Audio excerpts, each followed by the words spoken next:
So in this Questrade tutorial video, I am going to be showing you guys how to open up a tax-free savings account or a TFSA here on Questrade. So once Questrade's opened up, what I want you to do is to actually go to the top left here and press on those three lines.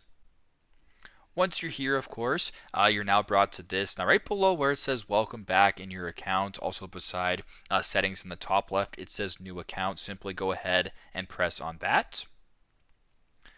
Once new account is selected, you have two different options. You have self-directed investing or Questrade portfolio. For this demonstration, I will select I want to invest by myself or self-directed investing. Then where it says this, I would just go down to the bottom where it says open self-directed account, press on that. Now once you're here, it says what type of self-directed account do you want to open, and where it says tax-free savings account right here or TFSA, simply go ahead and press on that.